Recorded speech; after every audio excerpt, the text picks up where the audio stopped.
are we incorporating that? How can we think outside of the box?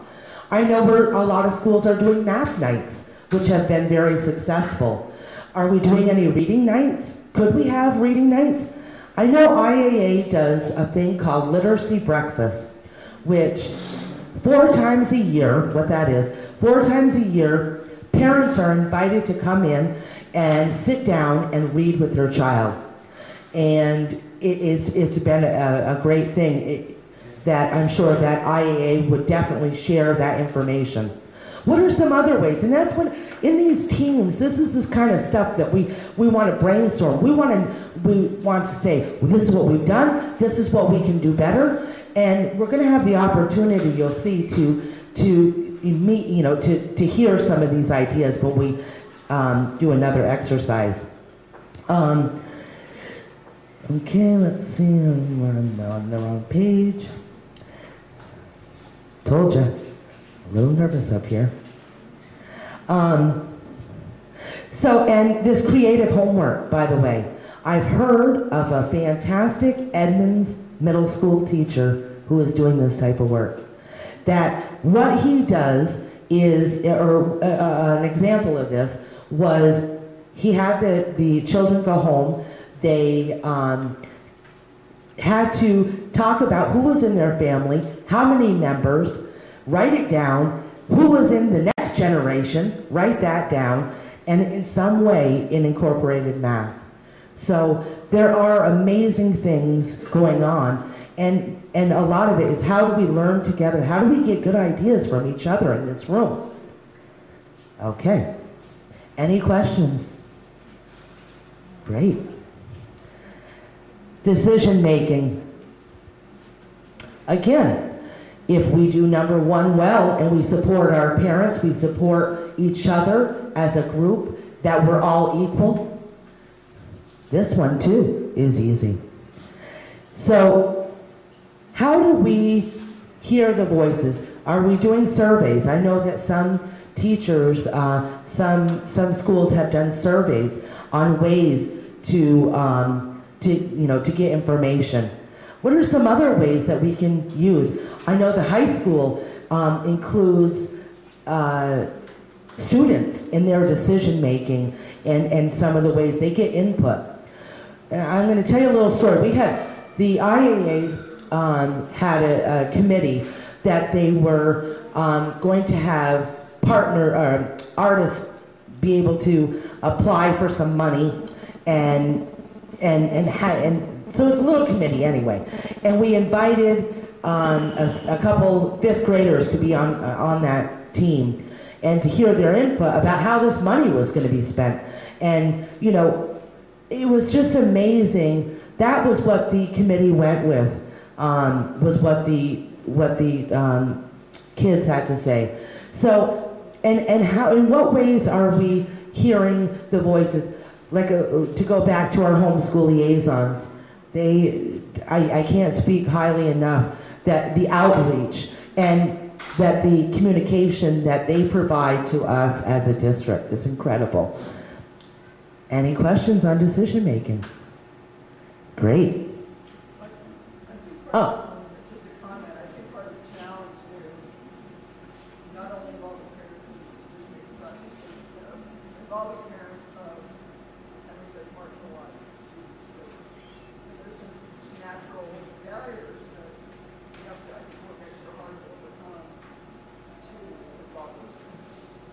So Nancy was saying, if you didn't hear, about how do we reach everybody, and anybody who doesn't typically voice their opinion.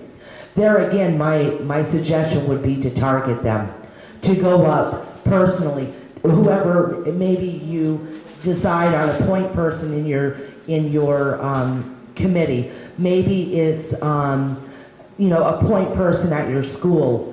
But really seeking out information and input. And sometimes that takes the time. You really have to be thinking about and focused on having everybody's input and voices heard. It's not easy, but you can do it.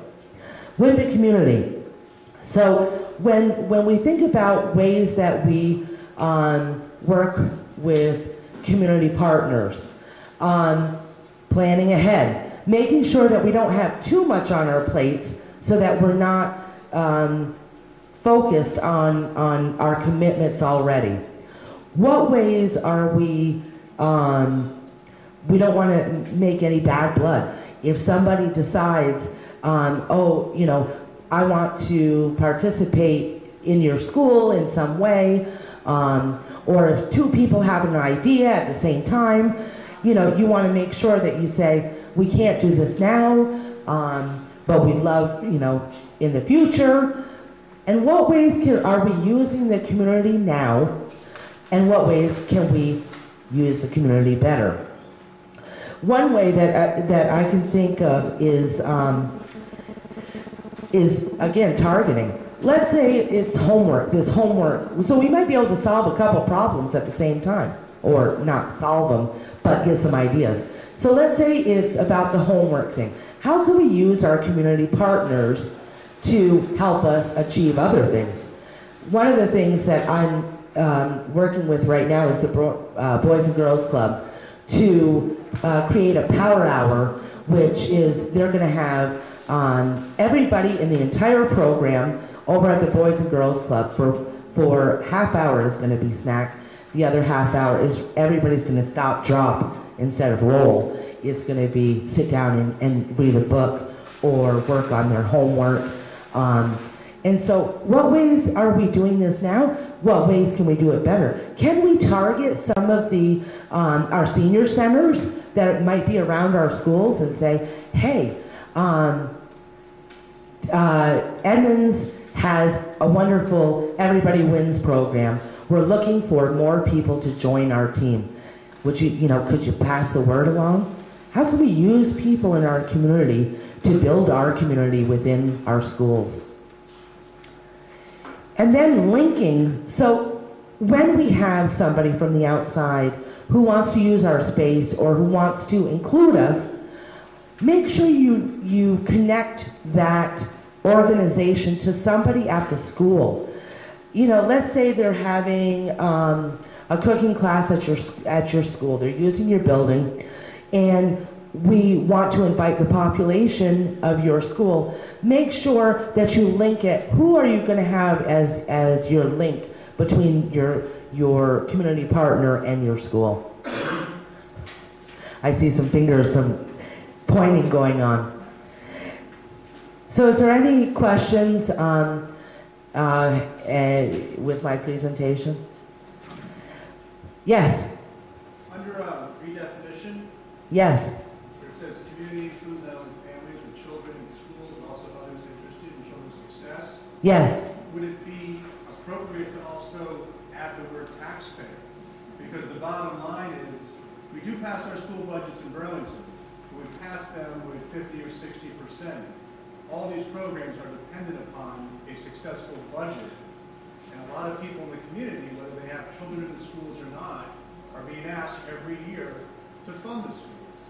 And so our community is not just the families of people in the school who value education, it's people who own property in the city of Burlington who are being asked to pay for the services, whether they like them or not, they have to pay for them.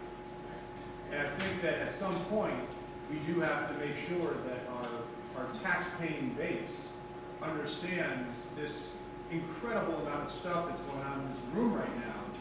Schools are not just about teaching students to learn English, math, or reading, but they're about supporting families. They're about all these other things.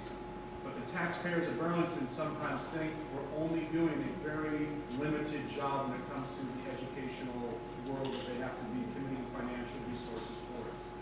So I can only think that that somehow is embedded in here. We talk about senior centers, those people also vote. So how do we make people connect to our schools when they go to the voting booth and see there's value to supporting our schools? That's great. Thank you very much. I was using the senior center as an example. This is another wonderful example, and I think in the preparation for next steps, on. I'm sure that Jeannie's going to want to get, I know I've seen it on the district webpage. There will be some communication, and I think that that's really good advice for Jeannie and Dawn to think about in next steps, and how do we get the word out. And in these groups, these committees, to think about how can you incorporate the general taxpayer or the person that's living in your community. To think outside the box is really, so this team is lucky to have you. Any other questions or comments? Well, thank you very much. I'll tell you, it's not fun having all these eyes on me. Thanks.